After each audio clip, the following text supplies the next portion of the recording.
الحمد لله نحمده ونستعينه ونستغفره ونؤمن به ونتوكل عليه ونعوذ بالله من شرور أنفسنا ومن سيئات أعمالنا من يهد الله فلا مضل له ومن يضلل فلا هادي له ونشهد أن لا إله إلا الله وحده لا شريك له ونشهد أن سيدنا وسندنا ونبينا وحبيبنا وإمامنا ومولانا محمدا عبده ورسوله أما بعد فأعوذ بالله من الشيطان الرجيم بسم الله الرحمن الرحيم شهر رمضان الذي أنزل فيه القرآن وقال النبي صلى الله عليه وسلم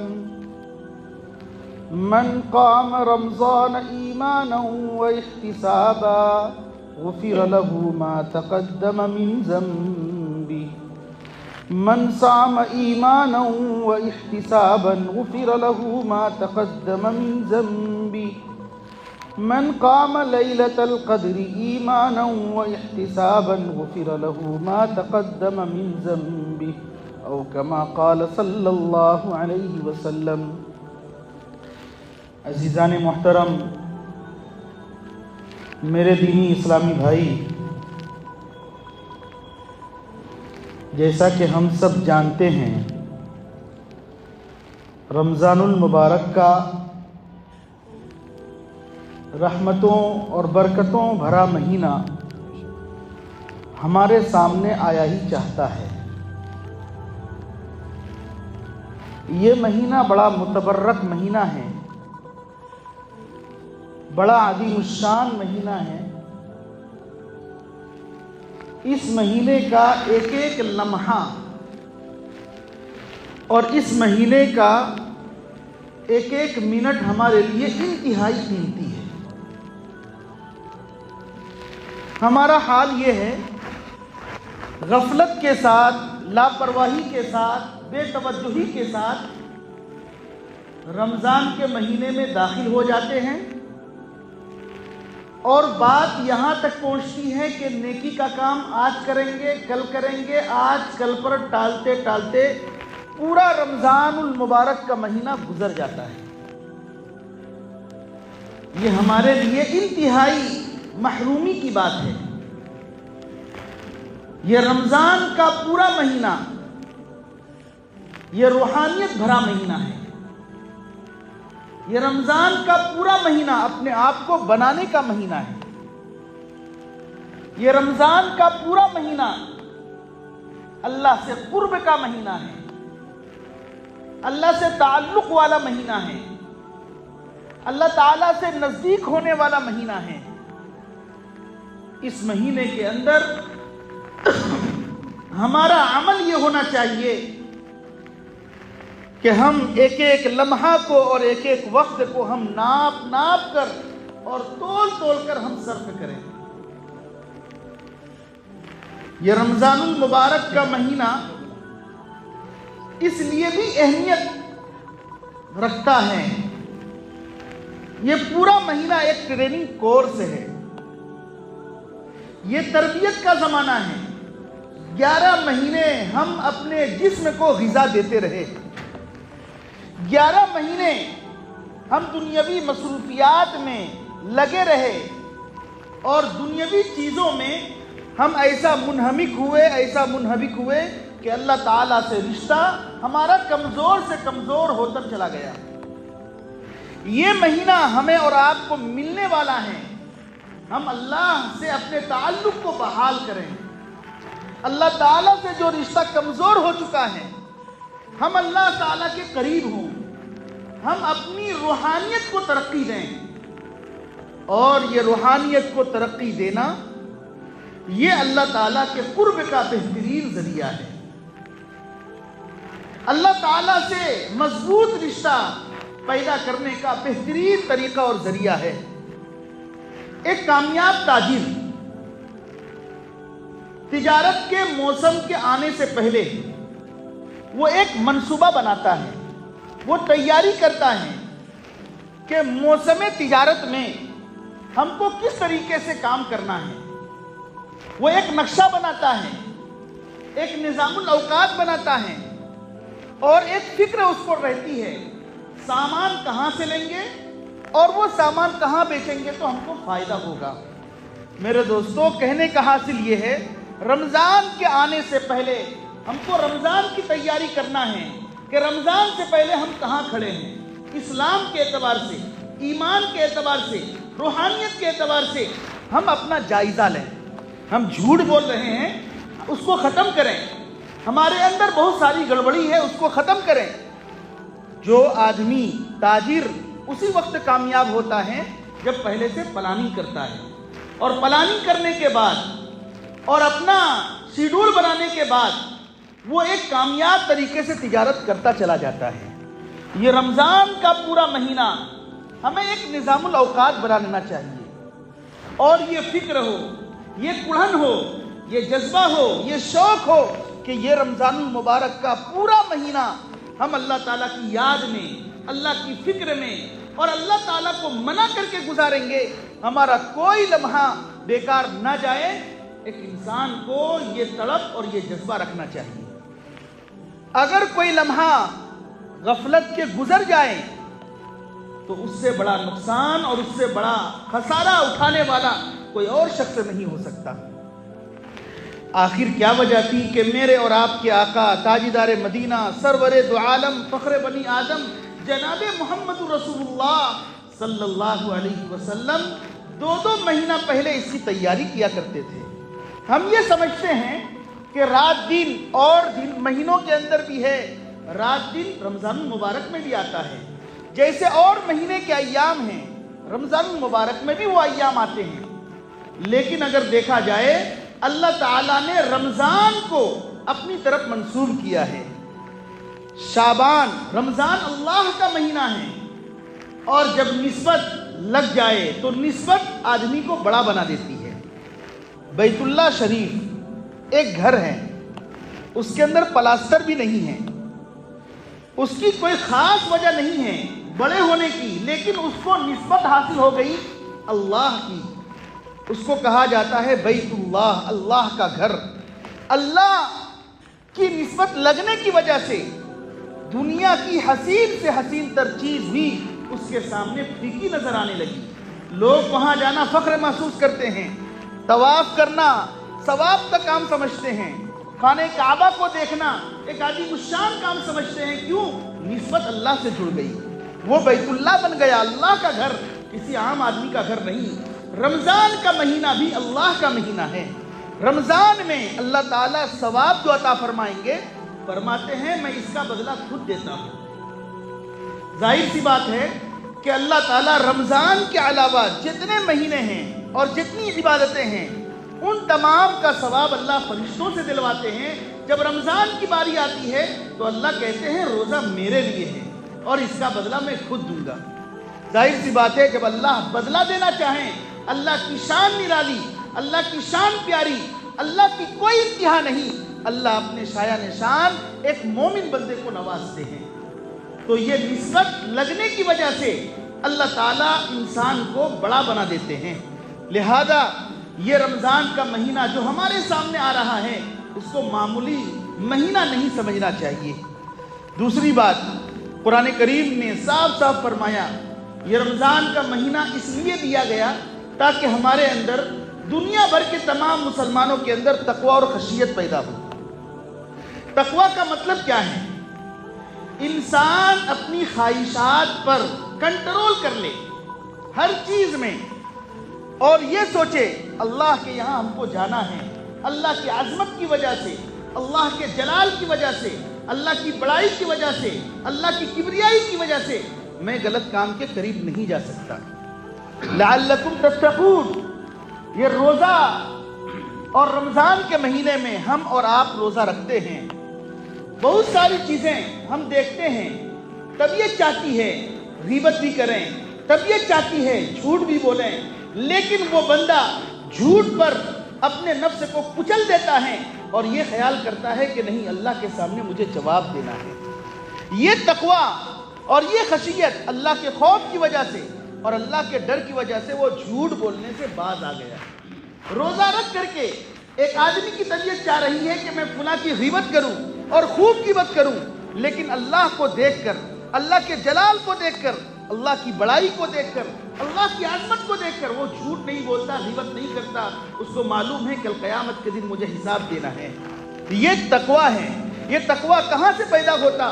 روزہ رکھ کر کے اللہ تعالی ہمارے اندر تقویٰ اور خشیت بھی پیدا کرتے ہیں۔ ایک آدمی روزہ رکھ کر پیاس سے بالکل جوجھ رہا ہے، پیاس سے بالکل پریشان ہو رہا ہے، ٹھنڈا پانی سامنے ہے، گلا خشک ہو رہا ہے، وہ یہ چاہتا ہے کہ میں پانی پی لوں، لیکن وہ اس سے باز آ جاتا ہے، رک جاتا ہے۔ اللہ کا حکم سامنے ہے، اللہ کے ڈر کی وجہ سے وہ ان چیزوں سے باز آ جاتا ہے۔ لہذا یہ تقویٰ اور خشیت ہے۔ میرے دوستو، یاد رکھنا چاہیے یہ پورا کا پورا مہینہ صبر کا مہینہ ہے اور صبر کا بدلہ جنت ہے۔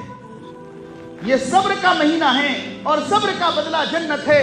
نبی پاک صلی اللہ علیہ وسلم نے ارشاد فرمایا کہ انسان صبر کرتا ہے اور صبر کرتے کرتے وہ انتہا کو پہنچ جاتا ہے تو اللہ تعالیٰ اس صبر کے بدلے میں اس دنیا سے بڑی جنت اللہ اس کو عطا فرماتے ہیں۔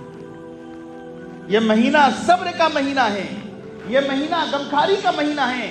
یہاں رک کر کے میں یہ بتلاتا چلوں کہ صبر کی 3 قسمیں ہوتی ہیں۔ ایک ہے طاعت پر صبر کرنا، رمضان کا مہینہ چل رہا ہے، نیکیوں بھرا مہینہ ہے، رحمتوں بھرا مہینہ ہے، اللہ کی رحمتوں کی بارش والا مہینہ ہے۔ ایسے مہینے میں ایک مومن بندے کے دل میں آتا ہے میں نماز نہ پڑھوں، سستی کروں، اور ایک سستی اس کے اندر آ جاتی ہے، لیکن اس سستی کو ختم کر کے وہ نماز پڑھ لیتا ہے۔ تو یہ صبر ہے، طاعت پر صبر کر رہا ہے۔ ایک معصیت پر صبر ہے۔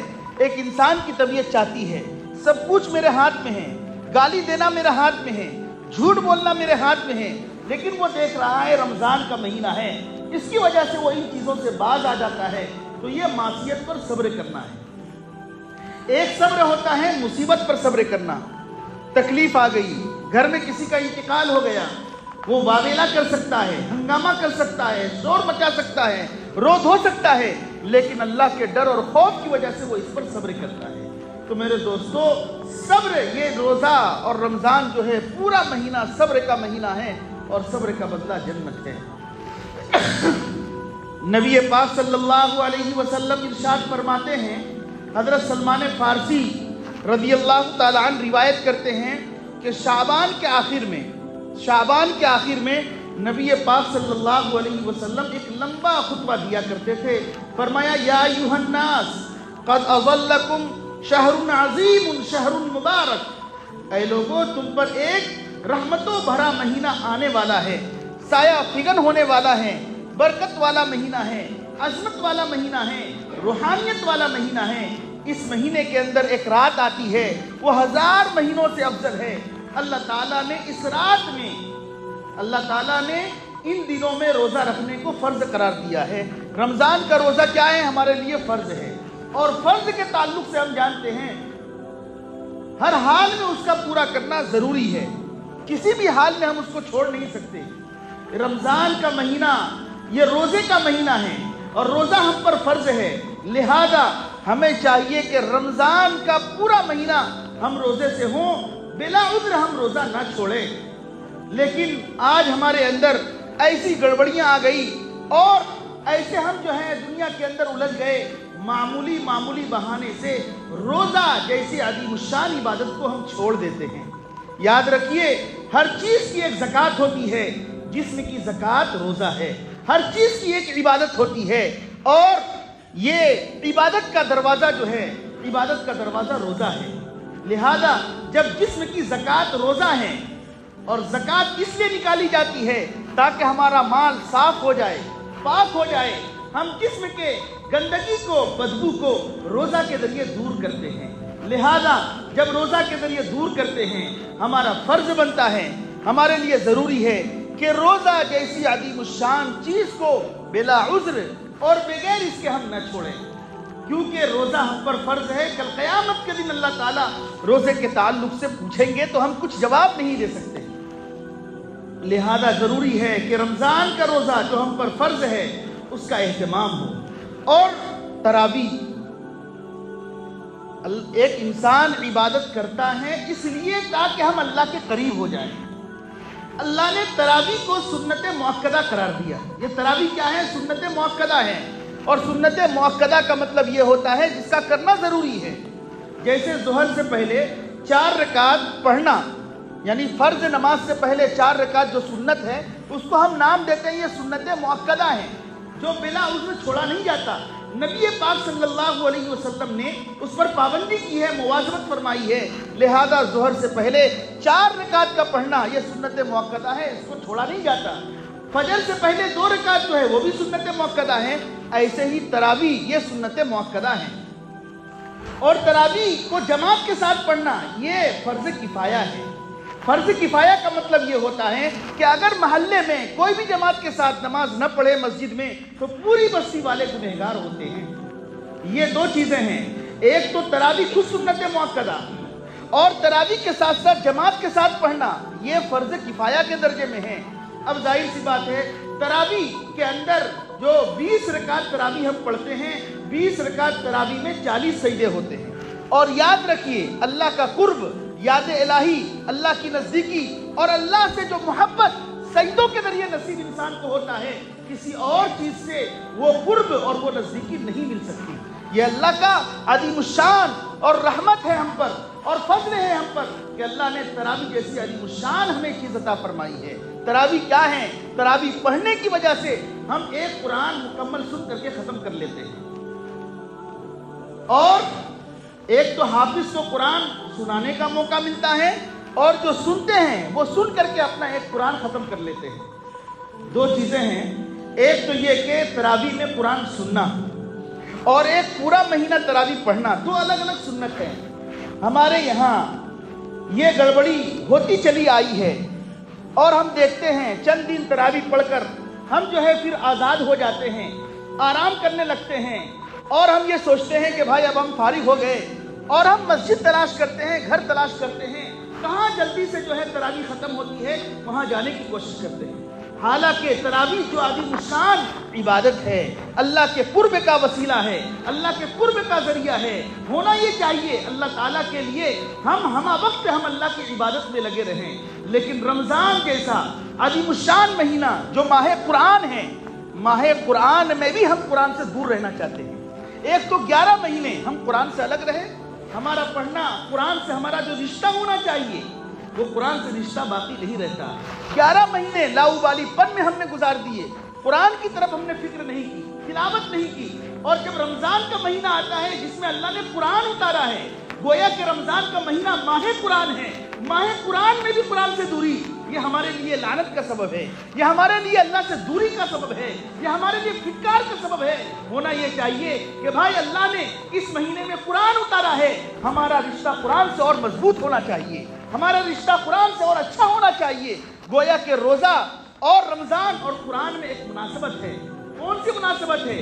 جیسے جسم اور روح کے اندر تعلق ہے، ایسے ہی رمضان اور قرآن میں تعلق ہے۔ قرآن روحانیت ہے، اس روحانیت کا رشتہ ہم سے ہمارا مضبوط ہونا چاہیے۔ تو کہنے کا حاصل یہ ہے رمضان کے مہینے میں سوشل میڈیا سے اپنے آپ کو دور رکھنا، انٹرنیٹ سے اپنے آپ کو دور رکھنا، غلط کاموں سے اپنے آپ کو دور رکھنا، اور ایسی عبادت کرنا کہ اللہ ہم سے راضی ہو جائے، یہ اللہ نے اسی لیے یہ مہینہ ہمیں عطا فرمایا ہے۔ اب تراویح جبکہ سنت مؤکدہ ہیں اور جماعت کے ساتھ پڑھنا یہ فرض کفایہ ہے، اور یہاں رک کر کے ایک بات یہ بھی سنتے چلے جائیے کہ تراویح وہی پڑھ سکتا ہے جس نے عشاء کی فرض نماز پڑھی ہو۔ اگر عشاء کی نماز فرض ہو چکی ہے، ایک آدمی آیا اور وہ یہ چاہے کہ میں عشاء کی نماز فرض نہیں پڑھی ہے لہذا میں تراویح پہلے پڑھ لیتا ہوں، یہ درست نہیں ہے۔ تراویح جماعت کے ساتھ پڑھنا، عشاء کی نماز ہو اور ہم اس کو ادا کر لیں، پھر تراویح آپ پڑھیے، اور اگر نہیں پڑھ سکے جماعت کے ساتھ تو پہلے آپ تنہا فرض نماز ادا کیجیے، عشاء کی، اس کے بعد آپ تراویح میں لگیے۔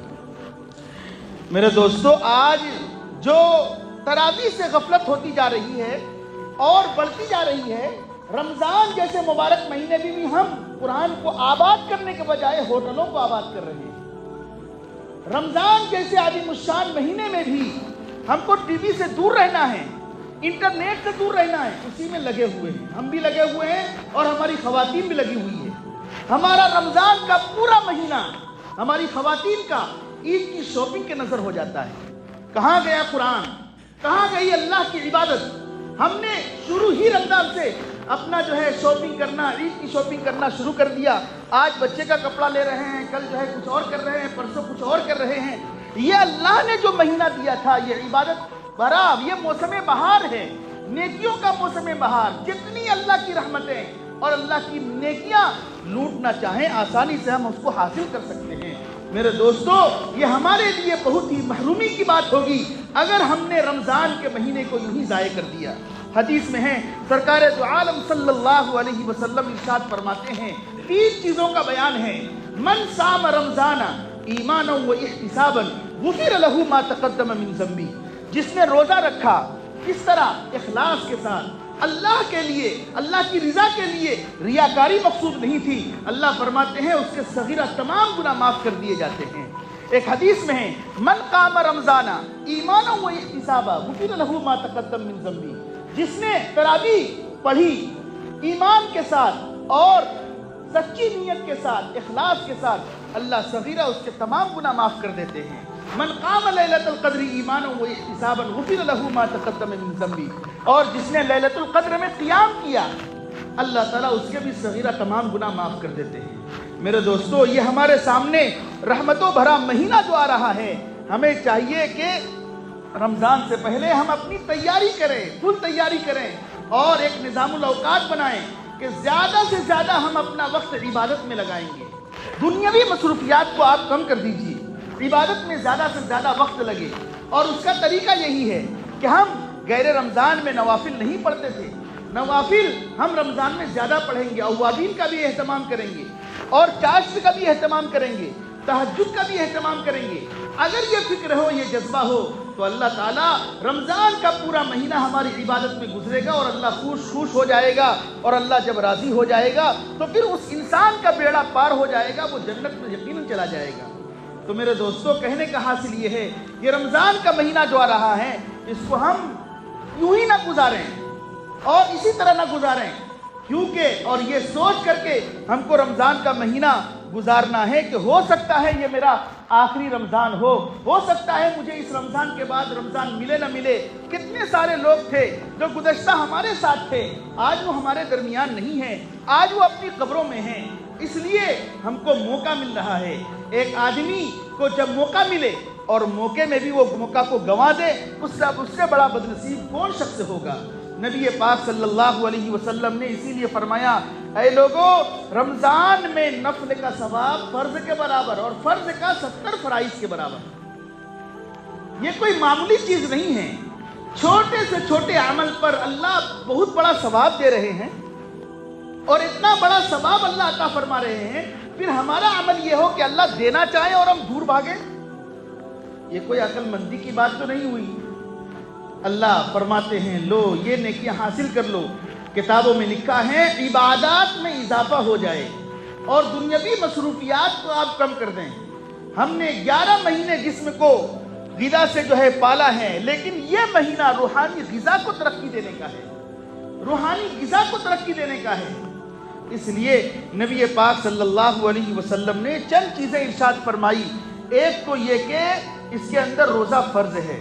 ہم نے دیکھا ہے، ہم وقت گزارتے ہیں اور یہ سننے میں آتا ہے کہ رمضان کا روزہ معمولی بہانے سے ہم اس کو چھوڑ دیتے ہیں۔ میرے دوستو، کیسے چھوڑا جائے گا؟ ظہر کی نماز آپ پر فرض ہے، عصر کی نماز فرض ہے، اور فرض کا مطلب کسی بھی حال میں اس کو چھوڑا نہیں جا سکتا۔ آپ بیمار ہیں تب بھی نماز معاف نہیں ہے، لیٹ کے نہیں، کھڑے ہو کر نہیں پڑھ سکتے، بیٹھ کر پڑھیے، بیٹھ کر نہیں پڑھ سکتے لیٹ کر پڑھیے، لیٹ کر نہیں پڑھ سکتے اشارے سے پڑھیے۔ فرض تو ہر حال میں کرنا ہے، اور چھوڑنے والا بڑا گنہگار ہوتا ہے۔ اس لیے روزہ فرض ہے۔ یہاں رک کر کے یہ بھی ایک مسئلہ سمجھیے، ایک وہ شخص ہے جس کو ڈاکٹروں نے یہ کہہ دیا ہے کہ اب یہ بالکل بیمار ہے اور ایسا بیمار ہے کہ اب یہ واپس دوبارہ صحت کی طرف نہیں لوٹ سکتا. یہ زندہ تو ہے لیکن اب اس کے اندر طاقت نہیں ہے، قوت نہیں ہے. ایسے شخص کو کتاب میں، فقہ کی کتاب میں شیخ فانی کہا جاتا ہے. وہ شخص جو بالکل کمزور ہو چکا ہو، جس کو ڈاکٹروں نے جواب دے دیا ہو، جس کے بارے میں یہ ہو کہ اب وہ صحت کی طرف نہیں لوٹ سکتا ہے، تو اس کے بارے میں یہ ہے کہ اس پر بھی روزہ فرض ہے، لیکن روزے کے بدلے میں وہ فدیہ دے گا. یہ بات اچھی طرح سمجھ لینا چاہیے. ہمارے لوگ کیا کرتے ہیں کہ گھر میں ایک بچہ بیمار ہو گیا، 17 سال کا بچہ ہے، وہ بیمار ہو گیا، فون کرتے ہیں اور معلوم کرتے ہیں کہ فدیہ میں دے دیتا ہوں. وہ بچہ ہے، ابھی وہ بیمار ہے، کل تندرست ہو جائے گا، کل اللہ اس کو صحت دیں گے. اس پر فدیہ نہیں ہے. فدیہ ہر ایک کے لیے، ایرے گیرے نتو خیرے کے لیے نہیں ہے. فدیہ صرف شیخ فانی کے لیے ہے. فدیہ اس شخص کے لیے ہے جو بالکل آخری مرحلے میں ہو، اس کے لیے فدیہ ہے. ایک روزے کا فدیہ کیا ہے؟ 1 کلو 633 گرام گیہوں جو صدقۃ الفطر ہے، وہی ایک روزے کا فدیہ ہے اور ایک نماز کا فدیہ ہے. لہذا ہم اپنے گھروں میں دیکھ لیں، ہمارے دادا ہیں، ہماری دادیاں ہیں، یا ہمارے جو بھی اس طرح کے لوگ ہیں، ان کو چاہیے کہ ہر رمضان کے روزے کا، ہر روزے کا وہ فدیہ ادا کرے، ہر نماز کا وہ فدیہ ادا کرے. اس لیے روزہ فرض ہے، کسی بھی حال میں معاف نہیں. پہلی بات. دوسری بات، تراویح کو ہم یوں ہی ضائع نہ کریں.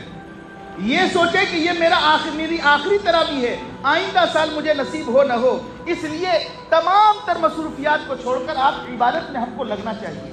تراویح کے علاوہ تیسری چیز نبی پاک صلی اللہ علیہ وسلم نے ارشاد فرمائی کہ اللہ تعالیٰ اس مہینے کے اندر روزے داروں کے رزق کو اللہ بڑھا دیتے ہیں. مومن کے رزق کو بڑھا دیا جاتا ہے.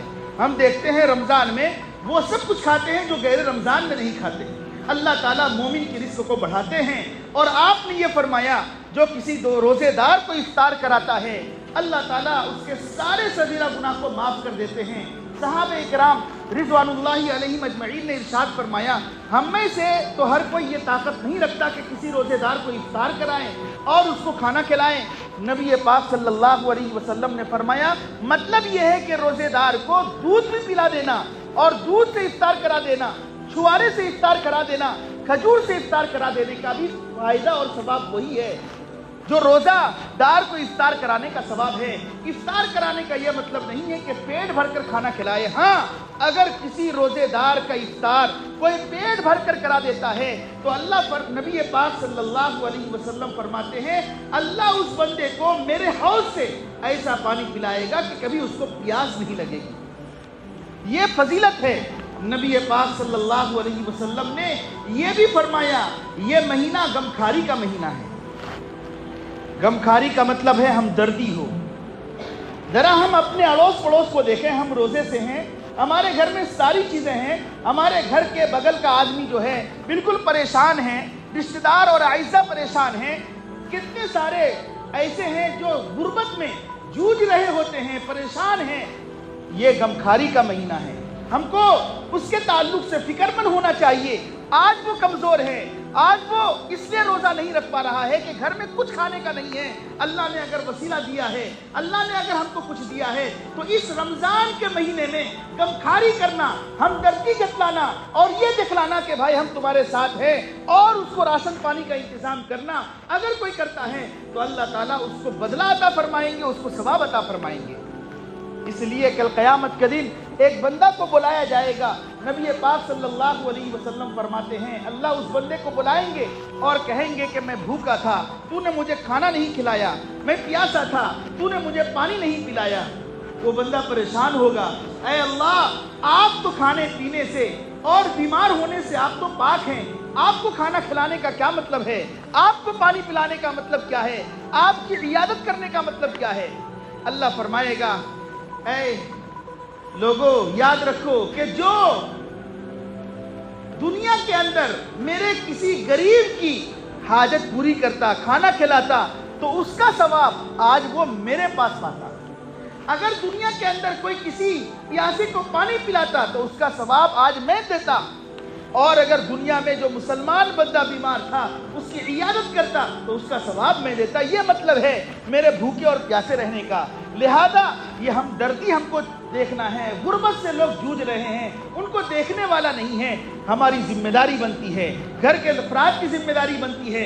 اگر اللہ نے مالی حیثیت اچھی کر رکھی ہے تو ان کی خبر گیری کرنا ہے. تو یہ غمخواری والا مہینہ بھی ہے اور یہ صبر والا مہینہ بھی ہے, اور اس کے اندر اللہ نے روزے کو بھی فرض کیا ہے. تراویح کو بھی ہم سے چھوٹنے نہ پائے, اس کا اہتمام ہونا چاہیے.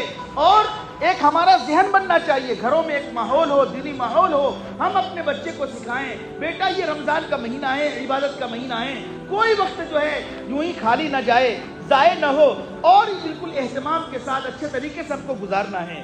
نبی پاک صلی اللہ علیہ وسلم نے اسی لیے ارشاد فرمایا رمضان کا پہلا مہینہ رحمت کا ہے, دوسرا عشرہ رمضان کا پہلا عشرہ رحمت کا, دوسرا عشرہ مغفرت کا, اور دوسرا عشرہ رحمت کا, اور تیسرا عشرہ جہنم سے آزادی کا ہے.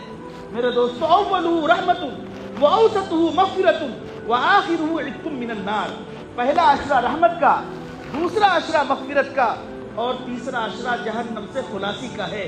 اللہ بے شمار بندے کو جہنم سے چھٹکارا نصیب فرماتے ہیں. لہذا ہمیں چاہیے کہ رحمت سے بھی ہم مالا مال ہوں, اللہ سے ہم اپنی مغفرت بھی کرا دیں, اور آخری عشرے میں اللہ کو ایسا بنائیں کہ اللہ تعالی ہمیشہ ہمیشہ کے لیے ہم لوگوں کا نام جہنم سے خلاصی میں لکھا دے. اللہ تعالی ہمیشہ ہمیں پروانہ دے دے کہ اس بندے کو ہم جہنم نہیں بھیجیں گے. اس لیے رمضان جو عظیم الشان مہینہ ہمارے سامنے آ رہا ہے, یہ استقبال رمضان اور رمضان کی تیاری, اور رمضان سے پہلے اپنے آپ کو تیار کرنا, اور اس کے لیے پلاننگ کرنا, اور اس کے لیے جو ضروریات ہیں وہ ساری چیزیں مہیا کرنا, یہ ہم پر ضروری ہے. اس لیے آدمی کو چاہیے کہ اپنا ایک نظام الاوقات بنا لے, نظام الاوقات کے تحت ہی اپنی زندگی گزارے. اور جب آدمی ایک نظام الاوقات بنائے گا تو انشاءاللہ اس کا پورا مہینہ اور پورا وقت اچھا گزرے گا. لیکن اگر یوں ہی وقت ضائع ہو جائے, گزر جائے, تو افسوس کرنا چاہیے. اللہ تعالیٰ کے فرشتے رشک کرتے ہیں, اور جب بندہ ان مہینوں کے اندر رمضان جیسے عظیم الشان مہینے میں عبادت کرتا ہے تو اللہ تعالیٰ فرشتوں پر رشک کرتے ہیں, اور اللہ فرماتے ہیں اے فرشتوں دیکھو یہ میرے بندے ہیں, انہوں نے جنت کو نہیں دیکھا, جہنم کو نہیں دیکھا, قبر کا حال معلوم نہیں ہے, لیکن نیکیوں میں دیکھو ایک دوسرے سے کیسے سبقت کر رہے ہیں, ایک دوسرے سے کیسے آگے بڑھ رہے ہیں. اے فرشتوں تم گواہ رہنا, قد غفرت لکم, میں نے تمام کو معاف کر دیا. یہ اللہ تعالیٰ اپنے فرشتوں کے سامنے فخر سے یہ بات کہتے ہیں. اس لیے یہ جو سیزن ہے یہ کمانے, نیکیاں کمانے کا مہینہ ہے, اور اللہ تعالیٰ یہ پورا مہینہ اللہ نے جو دیا ہے, جو رحمت اور برکتوں والا مہینہ ہے, ہمیں چاہیے کہ ہم بالکل ایک اچھے طور پر اور نئے سرے سے ہر سال جس طرح گزارتے تھے, ماضی میں جو ہو گیا وہ ہو گیا, لیکن ایک آدمی عزم کرے, اپنا ارادہ کرے, ایک دن کے بعد دوسرے دن جو ہے روزے کا نمبر ہے, اور اتوار سے جو روزہ شروع ہونے والا ہے, پہلے ہی دن سے ایک اچھے طور پر ایک نئے حوصلے کے ساتھ اور ایک اچھے نیت کے ساتھ ہم کو بالکل تیار رہنا ہے کہ بھائی کچھ ہو نہ ہو ہمارا یہ رمضان جو ہے خراب نہ گزرے, اس کے لیے کوشش کرنی چاہیے. نبی پاک صلی اللہ علیہ وسلم نے فرمایا جس رمضان اچھا گزرے گا اس کا سال اچھا گزرے گا. من سلم لہ رمضان سلمت لہ سنتم, جس کا رمضان اچھا گزرے گا اللہ اس کا پورا سال اچھا رکھیں گے. اس لیے دعا کریں اللہ تعالی ہم تمام کو رمضان کی رحمتوں اور برکتوں سے ہم سب کو مالا مال فرمائیں, قرآن کریم کے خوب سے خوب پڑھنے کی توفیق بھی نصیب فرمائیں. آپ اور ہم اگر رمضان میں قرآن پڑھنے کا اہتمام کریں, ہم آسانی کے ساتھ روزانہ ایک پارہ پڑھ سکتے ہیں. رمضان اس لیے کہ ابھی بتلایا رمضان اور قرآن میں گہرا تعلق اور ربط ہے. اللہ نے قرآن کو رمضان ہی میں اتارا ہے, تو ہماری حرص, ہماری لالچ قرآن کے تعلق سے اور زیادہ ہونا چاہیے کہ ہم زیادہ سے زیادہ قرآن پڑھیں اور اس سے فائدہ اٹھائیں اور اللہ سے ہم بات کریں. میرے دوستو دعا کیجیے اللہ تعالی ہم تمام کو پورا رمضان صحیح طریقے سے گزارنے کی توفیق نصیب فرمائے, اور اس طرح کہ کوئی لمحہ اور کوئی وقت ہم سے ضائع نہ ہونے پائے, اس کی بھی ہم کو فکر کرنا ہے. اللہ تعالی ہم تمام کو ان باتوں پر عمل کی توفیق نصیب فرمائے. ایک آخری اعلان کہہ کر میں اپنی بات ختم کرتا ہوں. اس مسجد میں 1.25 پارے کی تراویح ہوگی. اور چاند رات سے 8:15 بجے اذان ہوگی، 8:30 بجے جماعت ہوگی اور 8:45 بجے تراویح ہوگی۔ لہذا زیادہ سے زیادہ لوگ تراویح کا اہتمام کریں، قرآن سننے کا اہتمام کریں، اس نیت سے کہ ایک قرآن ہم کو تراویح میں ختم کرنا ہے اور ایک قرآن خود پڑھ کر کے ہم کو رمضان میں ختم کرنا ہے۔ اللہ عمل کی توفیق نصیب فرمائے۔ وآخر دعوانا الحمدللہ۔